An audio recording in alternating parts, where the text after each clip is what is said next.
We have Anthony back in the chair. Last time he was here, we did a back-to-back. We have this outer arm healed. Right now, I'm just prepping the arm, getting ready to lay the stencil on the shoulder cap here. So we have today and tomorrow. We'll be working on here and then coming back down to this inside part. So I'm just gonna finish cleaning up the arm, and then we'll get right into the stencil. So I've been trying this new shaving gel, Prism Shave Silk, not bad, check it out. Definitely makes shaving easier. So now we're gonna be moving into the placement of the stencil. Always wait until this is dry.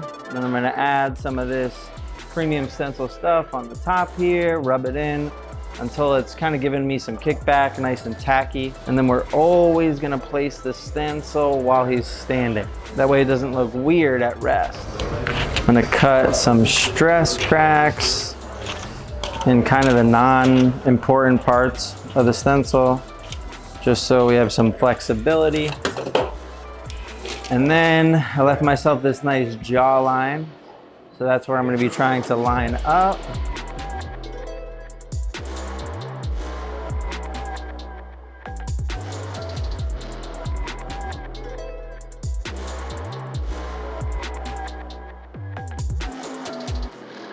With placements like these, I'll always wrap this way to not distort the face. If there's any distortion, I'd rather it be up here on the hood, just because it's pretty easy for me to just freehand this top in, as opposed to trying to make stuff line up down here.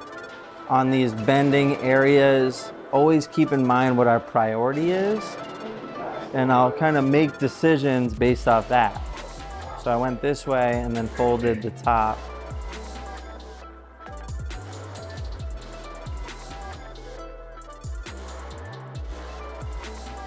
Not too bad. So what do we got here for the ink setup? We have a ultra black, 50%. This is Allegory shading solution. It's pretty cool. It's not water. I don't know, you'd have to ask Alex if it tastes good. He drank a lot of it that day that we made that. I remember I showed Allegory the video. I was like, check this out. And they're like, yo, he drank a lot of that. Yeah. Yeah, but he's fine, right? He's committed. It's what it takes. What it takes. Show biz, baby. To be a TikTok star. That's what Alex wants. So we are dealing with some rain today. I don't know where you guys live, but in Florida, it hurricanes and rain. So I'm gonna go check my car and hope it's not underwater. All right, it's time to get into it. So let's see what we got.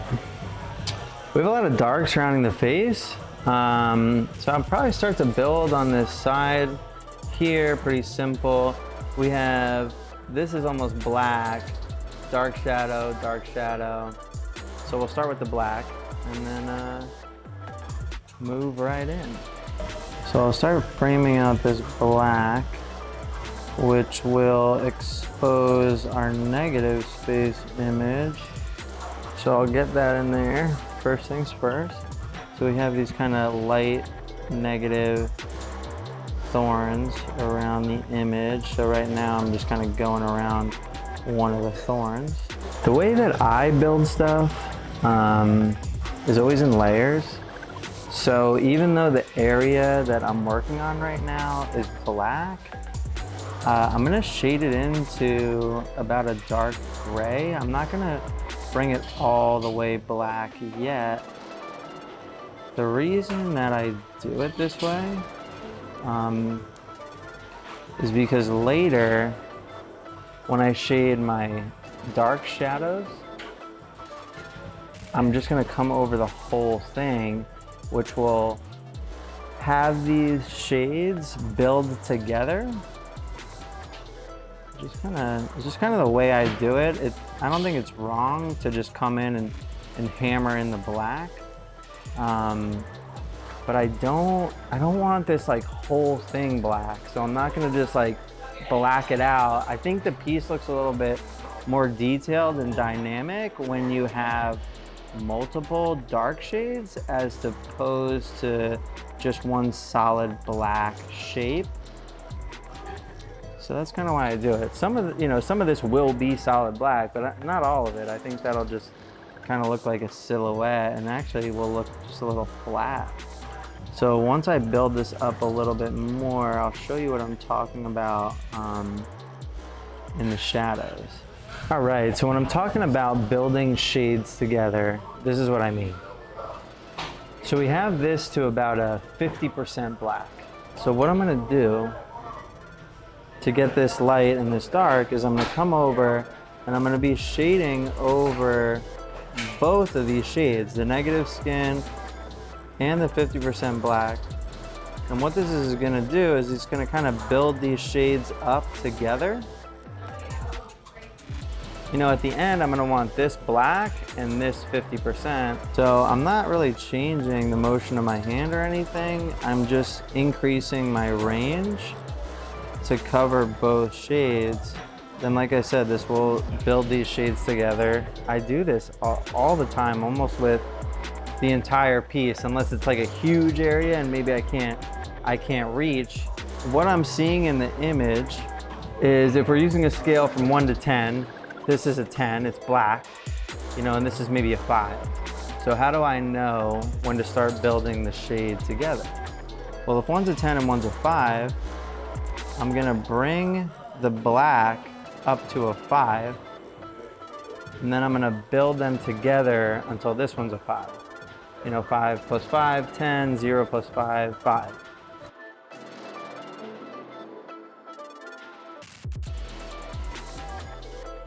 So first I'm blocking in the black, I'm creating the difference, right? We talked 5 is a difference.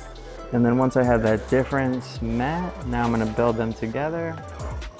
And it should give me a 10 dark and a 5 mid-tone. And this is a really helpful technique with keeping your pieces dynamic, making sure you get big shades over little details.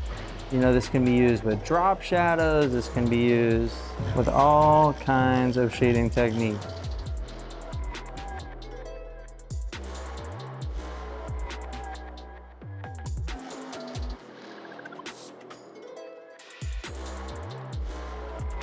So we are working on the face right now.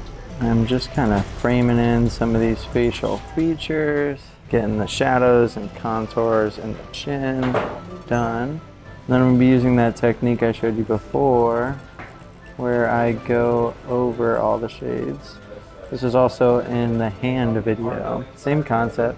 So I'm building up my dark shades here, and then I'm putting like my mid-tone completely over the shades and just building this face up. He has a lot of these kind of like vein-like drips all over his face, and it makes it really easy to navigate the reference because I can use each one of these kind of as a point of reference. Check back on here, you know, I know that on this kind of wishbone shape, I have a slight down fade, so I'll come back here. So whenever there are these little accents or things on the face, it does make navigating the reference a lot easier. You're kind of working in these small points. It can be a little more difficult. Like if it was just a wide open cheek or there wasn't much going on in the face. So we're just kind of cruising through this. I'll build this up and I'll show you guys what I have once it's built up.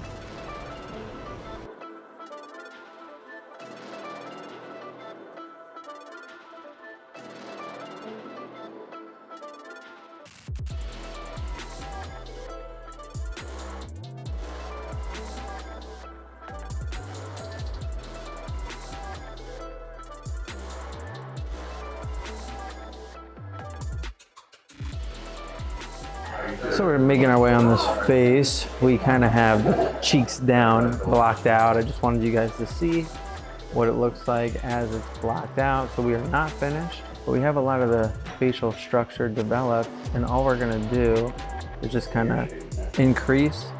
We're just gonna increase our shadows, bump up the contrast, but this is, you know, how I'll frame out the piece. Now I kind of have this in here. I'm a little bit more confident when putting in my shadows, making it to the final shade.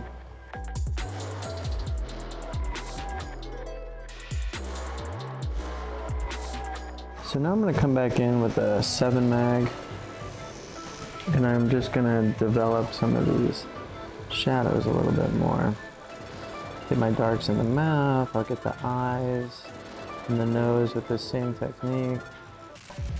And then I'll come in with a diluted black and just kind of work in these shadows on top of what I blocked out.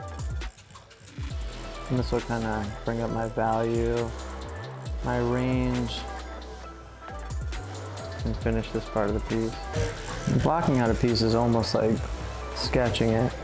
And then once I have that in there, you know, I'm coming back. It does also open up the skin a little bit, which allows me to get a nice smooth shade in there. If you wanted to, you could go out and block the whole face. I like to work in smaller sections in that. So like with this one, that's why I'm kind of like cutting it in half. I'm making it 2 parts. This bottom part now, and then I'll do the top part the exact same. I'll block everything out, and I'll come back and I'll build up the values.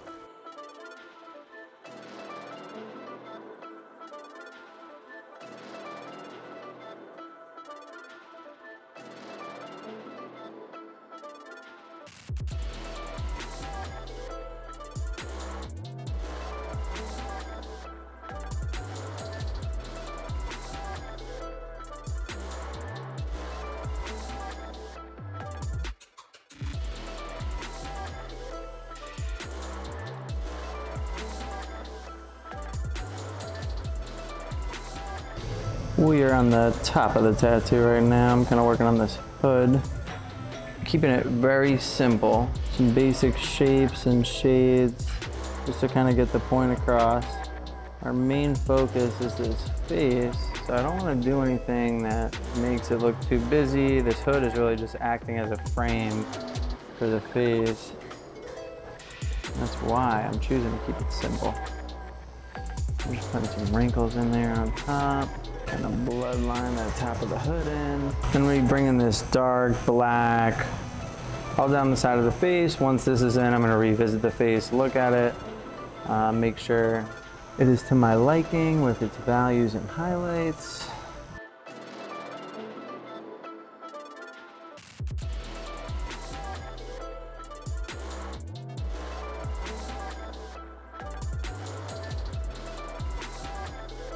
So we are working on the fade right now. We made our way over the top into the side here. Just this big fade. The inside of the hood is super boring. Just fading it out. Gotta be patient though. A lot of people would rush this area. Not me. I'm not gonna rush it. Thankfully we have Nick here, telling us all kinds of stories, complaining about all different kinds of people. All walks of life. All walks of life. We have endless entertainment. This is a key ingredient to a successful tattoo experience. Distraction and entertainment. So if you ever find yourself doing a long, boring fade on a tattoo, just invite one of your friends by. Invite a good storyteller. Call Nick. Yeah. Call someone that's unemployed to come tell you stories, tell you about words on the internet and what they mean, tell you about weird laws you never thought you needed to know about. So as you can see, I'm just overlapping the previous layer. So I have this done, cool, I'm gonna overlap, I'm gonna come into some of the fresh skin, and repeating this process just produces a nice fade. If you rush it, it will look like shit. And everyone will know that you got lazy and you rushed that area. Not I, Fritz. Not you? Not I.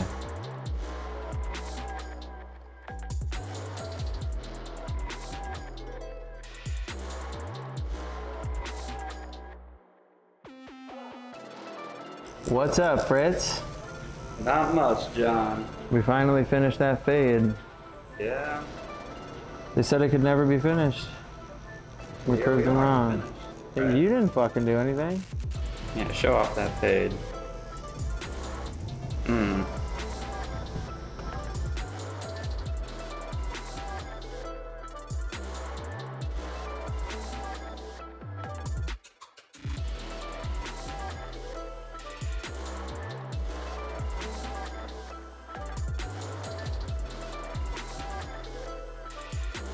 So we are done for today.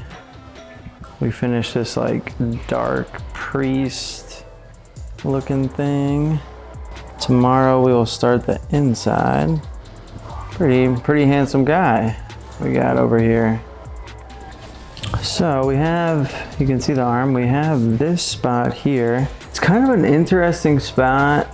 You know, it tapers off at the end here. We kind of have an opening here, and then obviously all the inside here is open. I'm not sure what we're gonna put there.